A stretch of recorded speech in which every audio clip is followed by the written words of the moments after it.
do you think we're about to see you as someone who would be revolutionize decision-making among businesses and organizations with creativity? And I want to talk about rapid recursive method. That is absolutely fascinating because I was trying to prepare for this presentation. I spent like 1 hour thinking about the method that you were using. Good.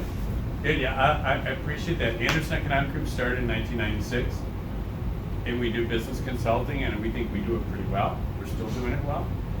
We're very happy to have Michigan State, one of our clients, Business Leaders for Michigan, one of our clients, basically all the auto companies at various times and auto dealers. Done some great work. We're great to have 2 alumni here that did great work there and are still doing great work. And later on, we were developing some decision-making stuff. AI, artificial intelligence, wasn't quite the hip phrase then. It was still very exotic. But we developed some things that were like that, and I said, hey, maybe we can try this. So we actually did. We put I'll say, Scott was there for part of it. I mean, probably maybe more money than somebody would have said we should have, but we continued to do it. We got some investors. But that company now, we have 2 patents. One in the United States, one in Japan. I read the one from Japan today. It's fascinating. Somewhere in there you can see my name. If you find it, tell me. But is it Japanese? Yeah, it's all in Japanese. Okay. But we had somebody translate it. And we're selling that now, and it is a fascinating decision method. And where was it invented? It was invented here in Michigan by somebody who didn't have a computer science degree.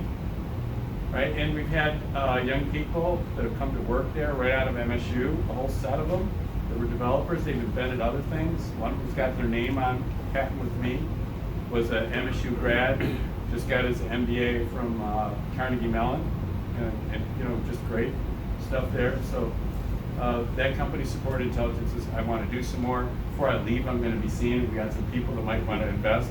I hope we do some more development. I'd like to do it here. And I would say, think about this area. This is the town of Lansing Olds. If you had to pick 5 people that made the economy, the industrial economy of the United States of America in the 20th century, Lansing Olds might be one of the first couple ones, because there would be no Henry Ford without Lansing Olds. That's the place where we are now. There's lots of other entrepreneurs. I mean, we have 2 for me, right? And Bob Fish is right down the street.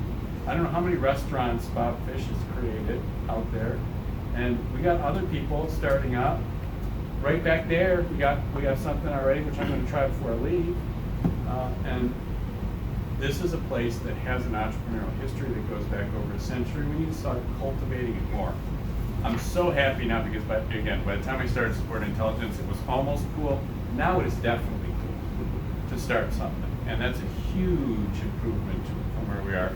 So I hope you see more from me, Support Intelligence, Anderson Economic Group, and more from everybody here. Wonderful. More from our region. And I'm sure that Dr. Carter will keep rolling out all the talents that will eventually end up at your doorstep. So, Dr. Carter, we all know your legacy. What do you think of your legacy?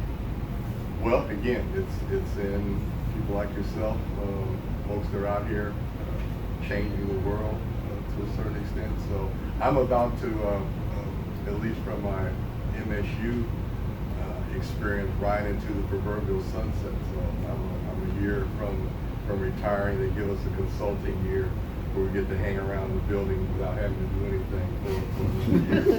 So I'm going to do that. And my hope is kind of practicing what I preach. We're laying the foundation now, building some pilot programs, but I'm in the process of helping to build a national network of collegiate chapters associated with the National Business League, which is the largest black business association in the world. So our hope is to build a mentoring organization to connect youth across the country with those, again, who have been there and done that, and to build, as I said, connect them to broader networks. And play a lot of golf here as well. Well, don't forget to let us know if Startup Grind could be of any help when it comes to promoting that. Anyone, any organization that can slice 10 strokes off my game, I'm up for it. So. Mayor? I'm enjoying the heck out of working with the Capillary Manufacturing Council. A number of these businesses, a few of them I actually helped either to locate here or to expand in Lansing. Really honored to be able to, I mean, when you look at the manufacturing, just the manufacturing landscape in Lansing, you talk about the entrepreneurial. So it's amazing, the breadth and the scope of the manufacturers here, from Emergent Biosolutions to Peckham Industries to Tecomet, where they're doing new body parts for folks, to Pratt Whitney, doing jet engines for the world. I mean, the scope of Neogen, Niowave, cutting edge bioscience. I mean, what we have in this community is amazing. I always felt that way as mayor. Now I get to dig in and do even more and be more entrepreneurial. Very exciting things are happening. Working with, I mean, I guess maybe I feel like it's rubbing off on me. I feel like I'm becoming more entrepreneurial as I work with these entrepreneurs. And I see, of course, maybe it's just the folks I'm working with, but there's a real social conscience anymore. These folks don't want to, I mean, I guess the folks I'm working with, do they want to get rich? Sure, they want to get rich, but they want to do good and do well. And they want to invest. They're willing to invest in the community. They're willing to invest in young people. And so I would say to, our young entrepreneurs, think big. And yes, find those mentors, and don't be afraid to ask. I mean, I'm seeing my old interns that were in the Senate and the mayors. I'm seeing them, moving up. Some of them in politics, some of them in the entrepreneurial space, doing all sorts of exciting things. Now, I'm still a young man by political terms because I see a lot of people running for president are in their 70s. So, will you ever see me on the ballot? I won't say never because I'm so young. I got 20 years to decide if I'm going to run for president. Well, it appears that they named a beer after Mayor. I think a few years' time they will name a martini after him. He started to sound pretty sweet. I just wanted to say one other thing, looking at all of you in the audience. Again, in terms of networking, that we are here just down the road. When I say we, as a university, our program, talking about mentors, but also resources. We've been able somewhat successfully to bring startups, entrepreneurs into a classroom environment. We try to build our entrepreneurship program around what we call experiential learning, so that at least in 2 or 3 of the courses I teach, there's a few book stuff, but by and by, my students work directly with the 2 or 3 companies that are sponsoring my project for that particular semester. We've had an ongoing relationship with some of the Quicken Loan companies like Rocket Fiber and others, where from time to time, if they've got something that they just don't have any time to do or don't have enough people to do it, then I work with them. We put together a class project, and I'll throw my 10 or 15 or 20 bright minds at those projects. So I say all that to say that to the extent any assistance, market research, building out, trying to re-innovate your business model canvas, whatever the activity might be, check us out. There's going to be somebody there on campus that can help you build a classroom project. We're definitely the winners because you're helping us create those experiences that we're trying to get our students to go through. So ironically, over 4 or 5 years that we've been doing this, we've had a lot more exposure in our classroom to companies from Detroit and Grand Rapids than right here in Lansing. Not to say there hasn't been any from Lansing, but the vast majority has been 90 and 60 miles away as opposed to 6 or 9 blocks away. So I'm just throwing that out there where I had an opportunity to be in an audience that can kind of network that out across the city that we are down the road. We're going to open up the floor for the questions, but I have very quick rapid fire questions. Big question. Mr. Anderson, if you get to be a mayor for one day, would you pick Lansing or not? I'd pick Mayor Bernero's socks first, right? Then I'd take the shirt, but I don't know how I'm tying the tie in. You did not answer the question. Yeah, no, you're right, I didn't. And all these are great cities, and we've done work in Grand Rapids. We actually we had some effect on the redevelopment of Lansing, particularly the beautiful Art Deco Power Center, which I think is the second most beautiful building we have here. It was, you know, there's a monstrosity attached to it now. We did some work with Blue Cross when we got that together. That's one of the big improvements in the Lansing, Scotland area. We've done some work in Grand Rapids along the river and everything, some economic development work for folks in Anderson economic groups. I'm really happy about that. And you know, Ann Arbor's fun to be there, but they don't take my advice very much at all. So Are you tilting towards Lansing then? so I'm here. And part of what you see is entrepreneurs now. I agree with you on that. There's usually a parent or a mentor in the mix for people that are entrepreneurs. The other thing is that I observe is that entrepreneurs start businesses where they are. That's where they started. But whether they stay or not, Yeah, that's in. you know, I always think like there's 3 people who started Google, one to Montessori schools here. It'd be nice if they were here. I remember discovering this after my kids went to the Montessori school here, and I said, "What? Have we asked them for money?" You know, it's like, fortunately, went to a different Montessori school. But you know, we need to build here, and I'm very happy. And as I spent some of the morning talking with Lansing Chamber and Lee about this very morning, about enhancing that image that we have here and the reality that we have by benchmarking that. And the MSU resources are great, but you got to cultivate. We have people that have the passion. We cultivate that, and then we let them. We want to keep them here. That's very true. Yeah. Dr. Cotter, thank you so much, Mr. Anderson. Dr. Cotter, if you get to be a CEO for a day, would you pick a Fortune 500 company or a startup? Startup. Well, that was pretty. That was a good pick. Mr. Mayor Bernero, if you get to be a professor for a day, what would you like to teach? Besides, I teach state and local government. well, thank you so much, all 3 of you. Let's give all of them a big round of applause. Phil is looking at me because I went over time, so please ask questions if there are any. David?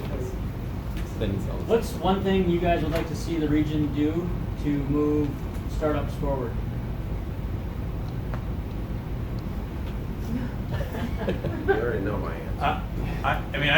I think we should benchmark our area and start talking about the critical things like the number of companies we have, the number of trained people, the number of graduates, the businesses that Virg was talking about. Most people here don't know. They don't know we built jet engines here. They just don't know. And I think we have more here than our image grants us. And part of it, I mean, we're blessed to have the state capitol here.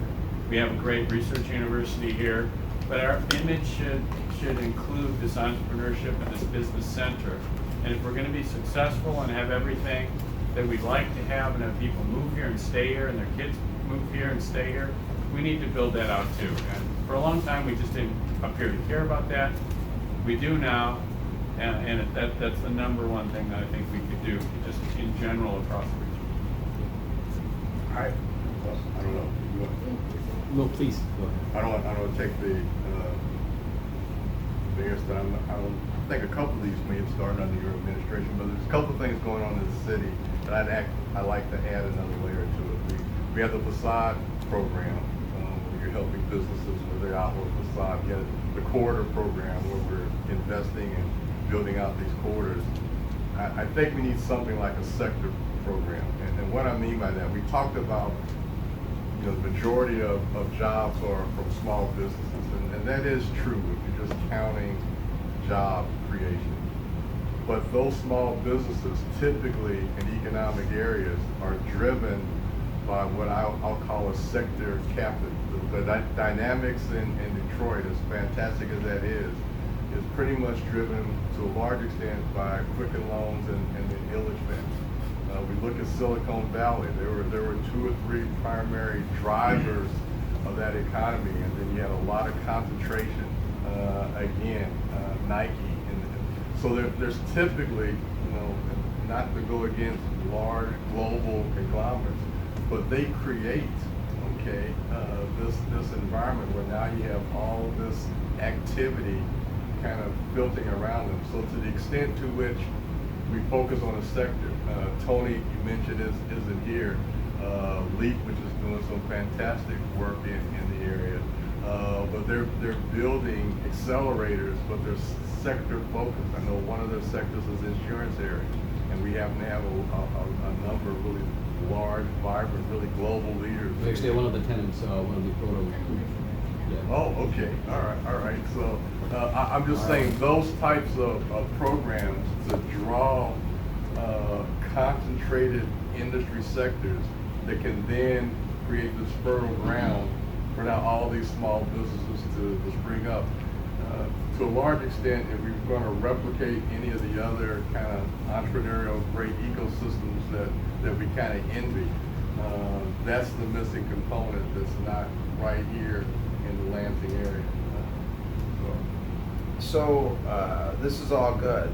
I just want to remind you, I helped create LEAP, and I was there when it started, and I was in several meetings with the titans of industry in this community, and we had heated arguments, one very heated between me and Joe Reed, who was head of the Capital National Bank, where everybody else just sort of scooted their chairs out, and it was me and Joe Reed. But we created LEAP through all that tumult, and we created something great. And my own city council, there were members that were against it. What? Have us pay $30,000 a year? You know, for what? You know, and what? We have our own economic development entity. Why would we?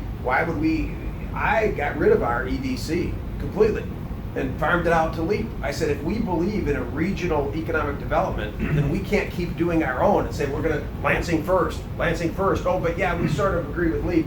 I said, no, we're done. We're out of the economic development business. We're gonna do it on a regional basis through LEAP.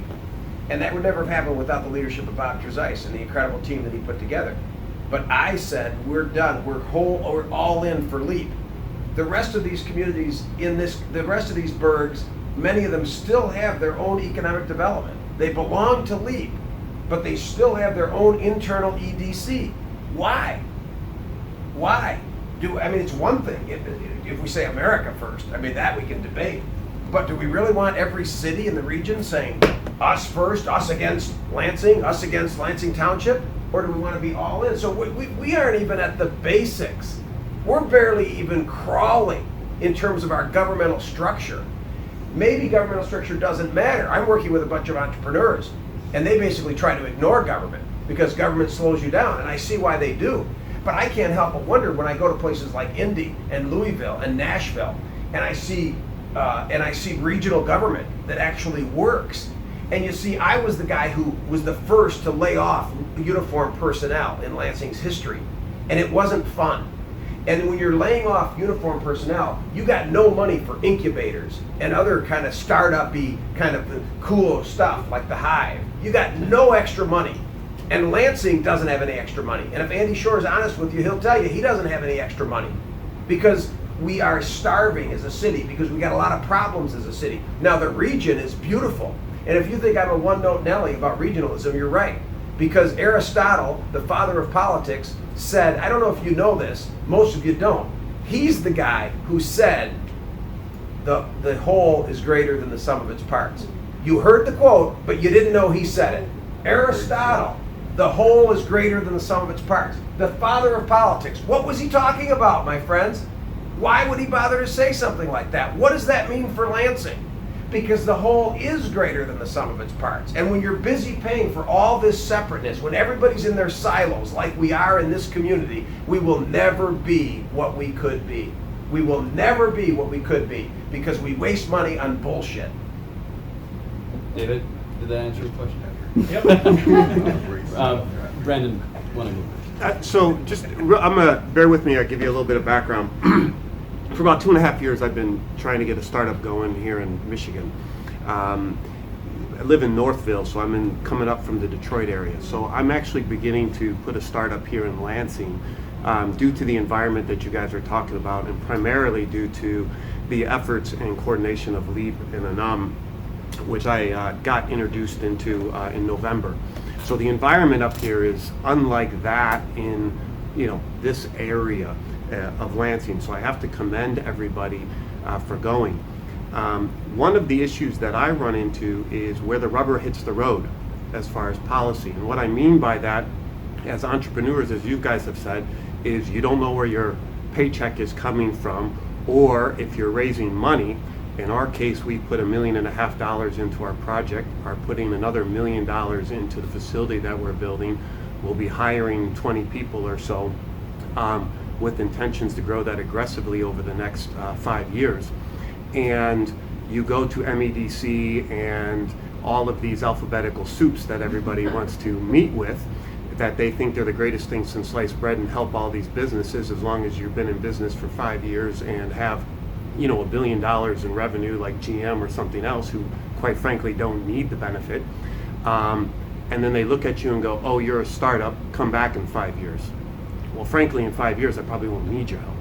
So as far as policy goes, how can MEDC, LEDC, all of these EDCs and alphabetical soups actually be able to put some financial wherewithal into the gains of startups without saying, oh, let me fund the programmer in his pajamas, you know, coding all day or something other this, but actually determine real business models that exist with profitable outcomes that they can then support at one level or another.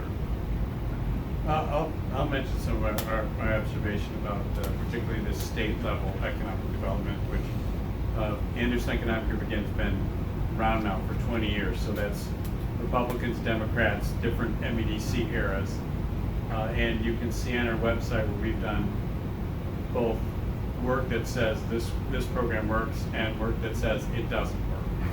And we're not currently doing any consulting work for MEDC, and that may or may not play into the answer here. But in my experience, not just in Michigan, but in other states, the top-down state-level government efforts to pick industries have generally failed. And clearly you can go back in Michigan history. I mean, we had probably what might be one of the all-time laughingstock economic development programs, which was the film credit, where we literally used taxpayer dollars to pay people to bring in caterers from California to feed people and send it back on the caterers, and we paid for a big chunk of that. It was just ridiculous.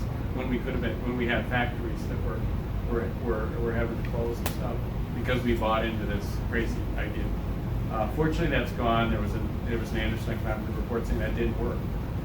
Some of the other things do work. We're not against all the programs, but I'd say the top level picking industries generally has failed.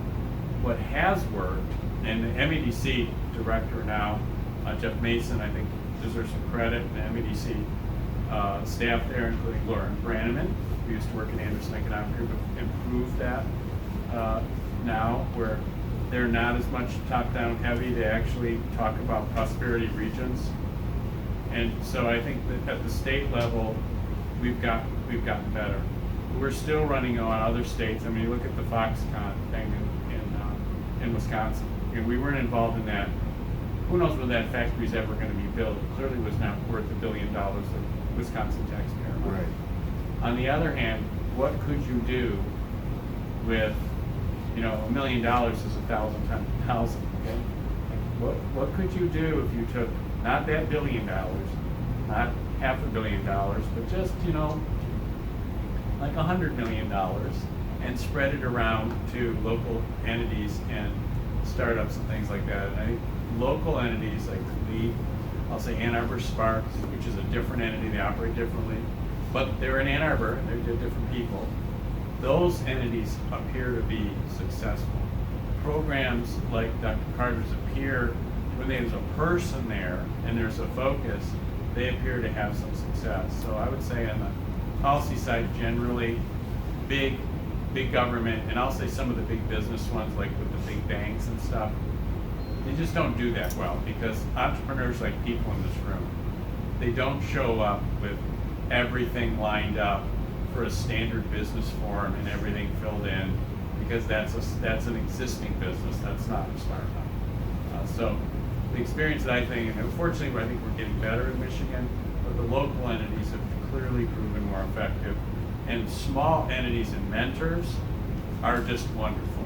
And people that are here, we already recognize a couple folks that just are kind of angel helpers or angel investors.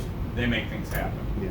So I guess, my encouragement to follow up with that is, I was involved with exporting foreign countries and stuff, and the XM Bank is, basically the Boeing bank, right? I mean, Boeing doesn't need a bank. They're a bank unto themselves.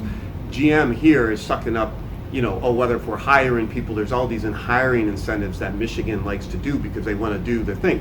However, it's all pay into the taxes first and get the rebate, so it doesn't help you from day one.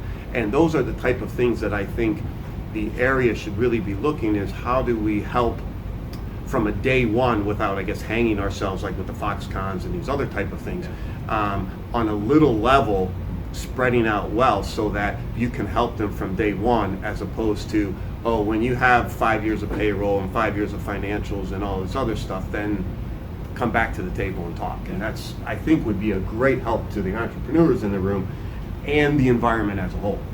I haven't seen at the state level, and again, the politics aside, notwithstanding, but as a model, I think the Start Garden, the 5x5, as a general model. What I mean by that, because at the state level, and they got responsibility for taxpayer dollars, Sure. and the whole risk reward equation, the whole startup area doesn't really lend itself to kind of the fiduciary responsibility of a state agency.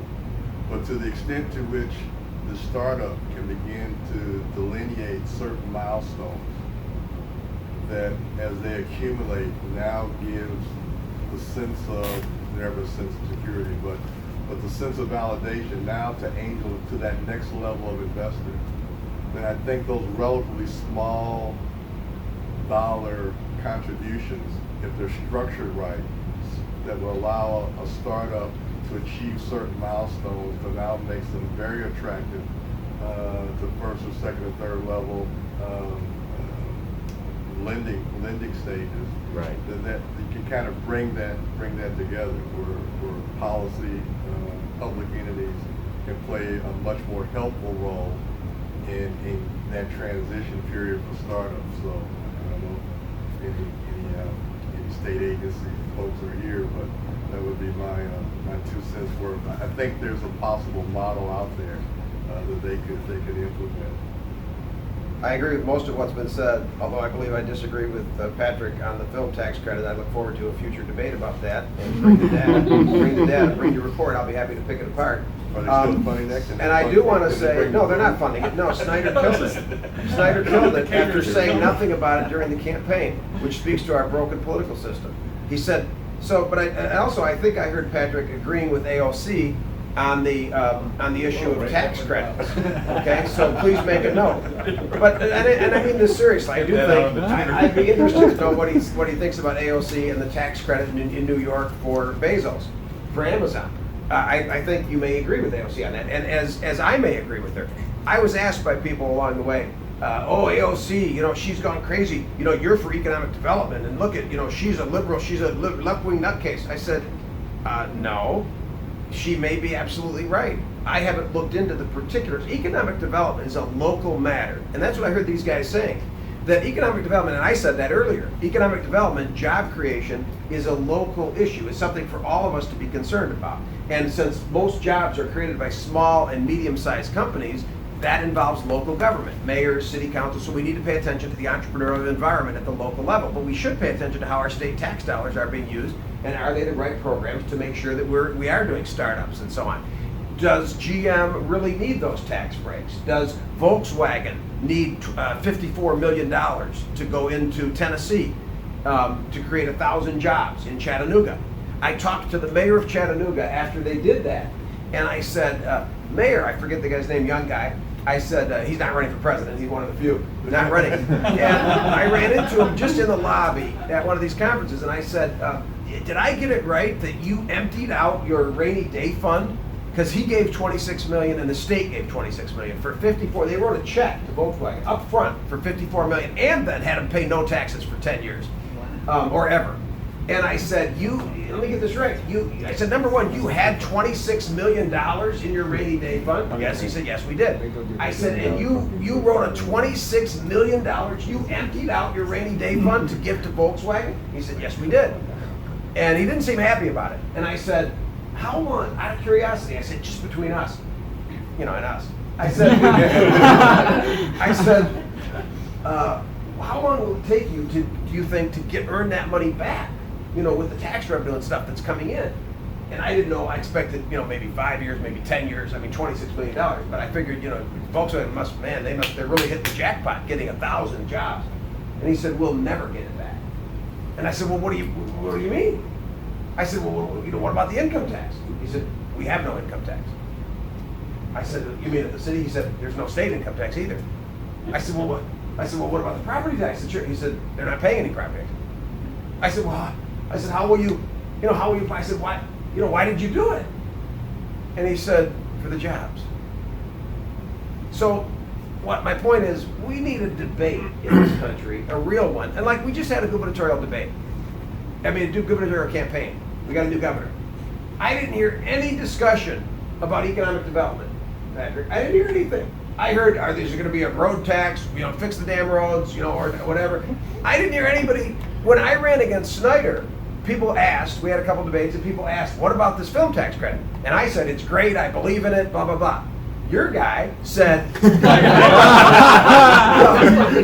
just saying, but Snyder wouldn't say. See, this is the dishonesty of it. Well, I'm going to study it. Come on, he's an accountant, his wife's an accountant. We all know you're going to kill it, but he wouldn't say it. This is the era we're in now. So our political system is broken. As soon as he got in, wham, killed the film tax credit. But no debate about it. It was never discussed, honestly. So this economic development issue, what should economic development look like in 2019? Should we incent big companies? Should we incent startups? It's never discussed. We don't have any real debate about it. Is AOC right? Is she wrong? Maybe she's right. Maybe. Somebody said to me, oh, come on, you'd give your eye teeth to get Amazon in Lansing. And I said, you know what? Maybe I would give Amazon a tax credit. Maybe I would fight for them and try to get them a big, but you know what? I'm Lansing. I'm not Manhattan. Manhattan is jammed with people, so it costs money. San Francisco, Seattle, it costs money. They're jammed up. They need services. So what economic policy might work there might not work in Lansing, Michigan. But we ought to have that debate, and we never have it. He's booking a flight to Turkey. He's going to take you to the Yeah, top. but anyways, And then we'll have a debate. It's actually still on our Anderson Economic Group website. We did study it. The data are there. And our companies has said some of these ones don't work. Film credit, in our analysis, read it. It didn't work. The PA 198s for manufacturing, they do work. We need to have those. And again, local decisions, but we're in agreement about the importance of local things. And I'm looking forward for AOC and I'm not waiting. It's going to happen. But anyways, it'd be fun to be together on some planet. So, kind of adding on to the last question, I kind of see running a startup or creating a startup more as a rich man's game. So, it's not necessarily the easiest for somebody who is economically disadvantaged to be able to create a new business and things like that. What policies could we create or enhance in the area to allow a little bit of a safety net for people who have great ideas to create these types of things? Reduce some of the paperwork, reduce some of the licensing fees and all that type of stuff, and partner with lawyers and all that type of stuff in order to make it easier for people who have great ideas to be able to create small businesses to create jobs. I think he was asking you. Okay, well, I think a couple of things that,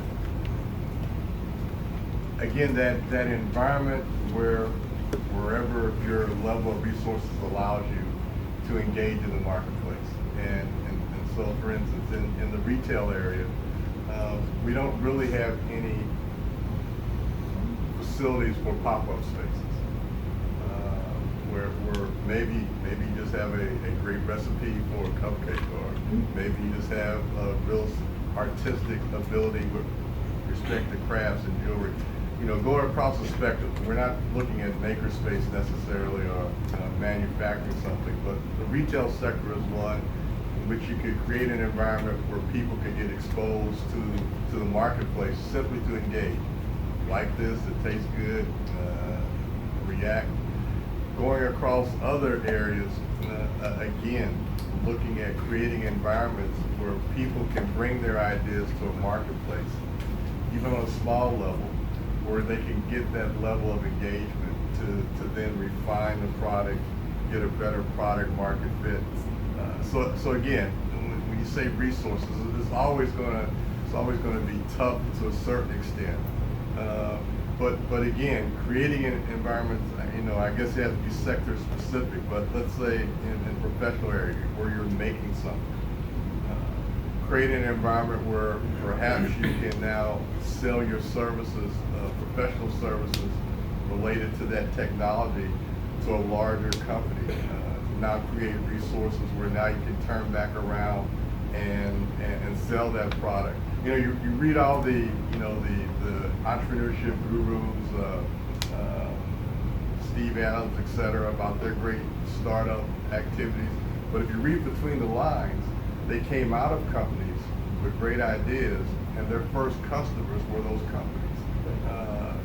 So it's not like they came up with this idea in their basement, walked out into the streets, and banged on 100 doors to get a customer. So to a certain extent, try to create those environments for yourself where you can kind of take one step at a time to build yourself into the marketplace. What about these pitch clubs? I mean, what about where we are here? And by the way, give me your idea after this. One of my clients runs pitch clubs all over the state, and he's setting one up in India as we speak.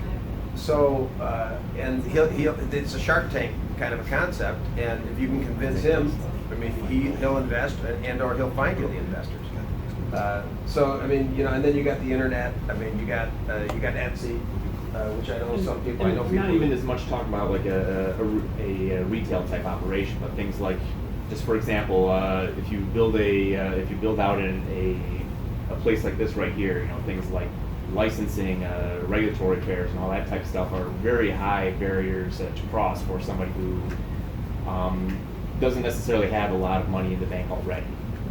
I'll say, I would tell you, especially with sport intelligence, I mean, a very large amount of money we spend is on intellectual property protection, a huge amount of money compared to what we were able to. In much of our time, it swamped what we could spend on marketing, total. And that was just something that we felt that we spent all this time and energy developing, and we made a decision we didn't have enough money to do both, to do all the marketing and get a patent or get trademarks and stuff like that. So I totally agree with you on those burdens like that, and they drain the life off and out of the company. I do want to make one thing where I don't agree with the idea that starting a business is a rich man's game, and I'm going to say what I mean by rich man, because it's not just money. I've had a chance to observe people from a wide variety of life, and where I grew up was not a rich man's neighborhood. I do get a chance to hang out with some rich people now, and when I think of rich, I think of not only money but a culture of being affluent and having a lot of resources consistently. My observation is that people that are in that culture, they're not the ones that go start the businesses. They're the ones that go to nice schools and take safe jobs.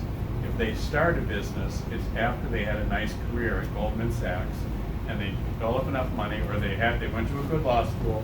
And there's nothing wrong with this, by the way. They didn't do anything wrong, and they decide that they're going to take some of the money that they earn and start their own law firm with some other people who've been successful. That's good. That's fine, right? And that's what we all want to have, to be in that position. But the folks that tend to start things that I see, they have a hunger, they have a passion. They're not without any means. That's clearly the case. I mean, as you said, first you got to eat, right? You got to eat. First you got to eat. You're not programming until you eat. Right? You're not marketing until you eat, until you got a roof over your head, until you got a car that gets you someplace. So in that respect, I totally understand. That's part of that freedom and the basic ability to be out there. But I don't think people should say, hey, unless I'm wealthy, I can't start a business. 9%, probably 95% of businesses are started by people who are, when they started, they're not wealthy.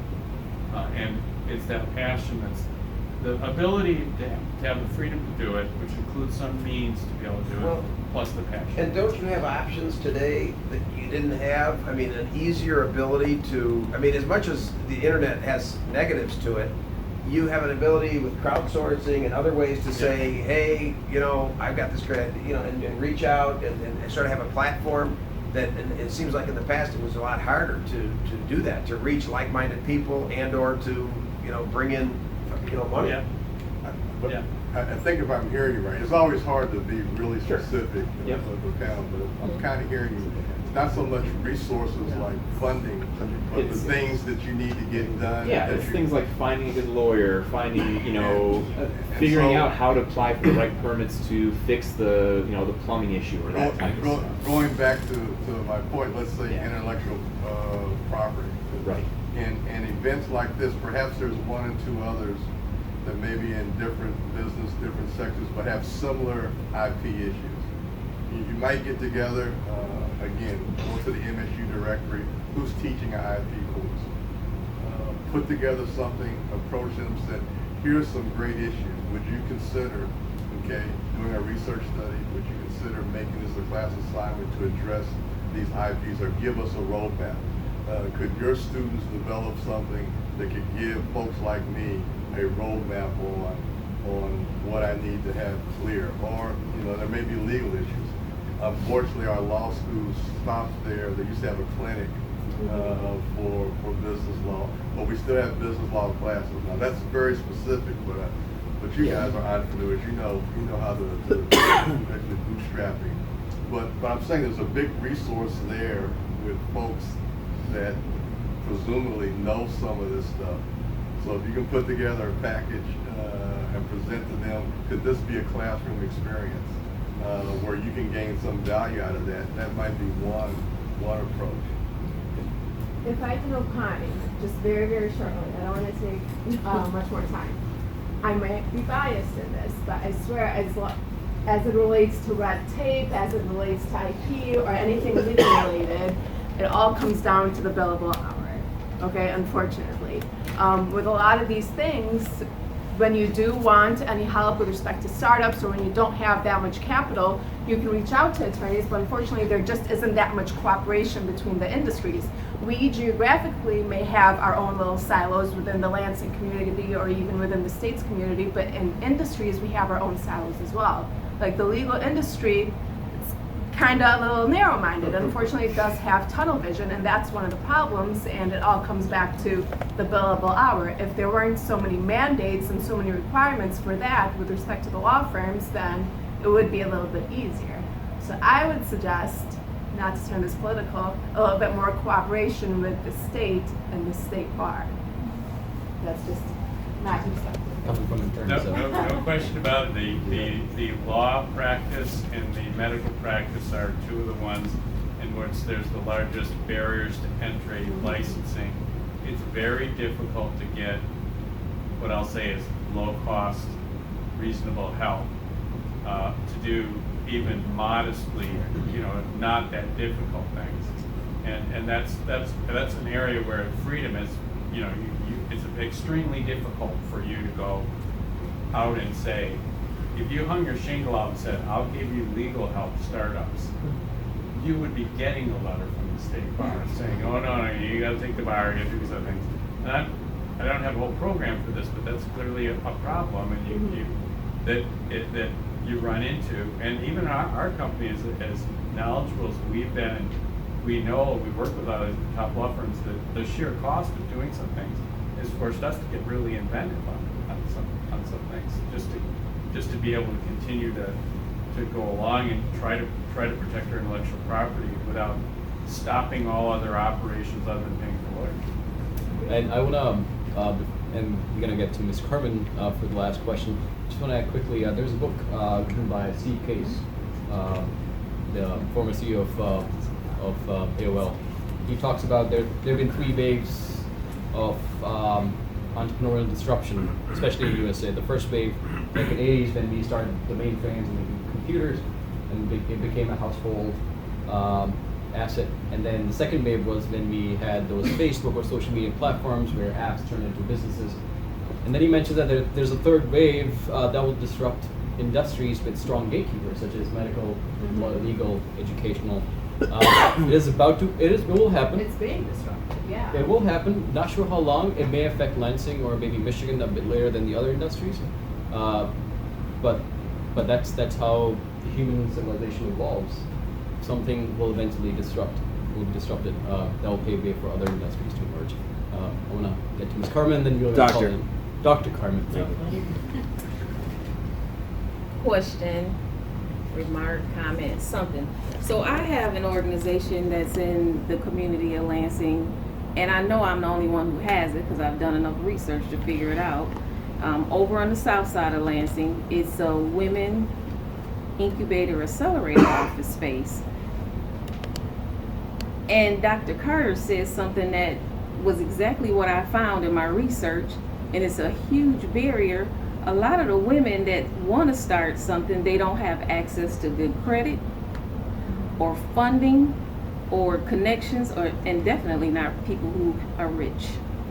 So in this group that I have that come to me, a lot of them have a day job, and then they come in for office space that's affordable. And I have a nonprofit, so it can kind of bounce off of that. But I also work for the government in the daytime, so I can compensate somewhat to help out. But resources to even help these women build up the community, and they're connected to building community, and they have children. I mean, come in my space that came out of foster care, and they're doing amazing work. I have a lady that's an inventor in my office, and I actually have shared office space that they can use on a regular basis. So they have access to an address and resources, and I'm out here constantly finding more resources to bring into these women so that they can grow and live a successful, sustainable life, which they should be able to have access to that, right? So it's tough though to find the resources, and I know I visited out on campus at MSU, and it's only for students or faculty, and then startups and pitching is good, but that's only for a small number. So it would be nice, and maybe somebody else might know of other resources in the community that have funding or more opportunities for women in the community for starting businesses and to have access to capital and other resources. I get a lot of help from people who are in Detroit or in California, so I'm connecting all over the place. But, so, I didn't mean to interrupt you. Yes, you did. I'm desperate to get to the bathroom, but so one thing is maybe you need to think big, and you are. So do it in more than one city. But I'm working on that. So definitely. I'll be happy to talk to you more. I'm interested in talking more about it. I'm certainly committed to that type of thing. The Community Foundation. Any of you familiar with the Community Foundation? It's called the Community Foundation. I don't know what community, because they took capital area out and it's not Lansing, it's just Community Foundation now. So, I mean, maybe it's this community, I'm not sure, but the Community Foundation around here, I mean, they paid somebody. So if you're in advertising, I mean, they got paid, somebody got paid to come up with that, Community Foundation, I think. And they got a logo that looks like a curtain or something. They are funding the beach down by the Gillespie development, down by the riverfront, that they're bringing sand in and stuff, and I don't know, maybe some volleyball. And they're spending like $500,000 doing that. So that's your community foundation, folks.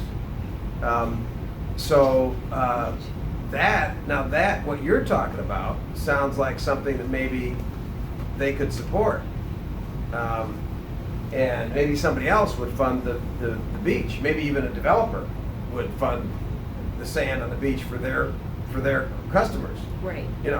But that's the community foundation. I mean, you're the community, so that's some of the dollars that are available. And then the Rotary, I know they have a foundation, the Lansing Rotary, and they give to various things, and they're real business-oriented people.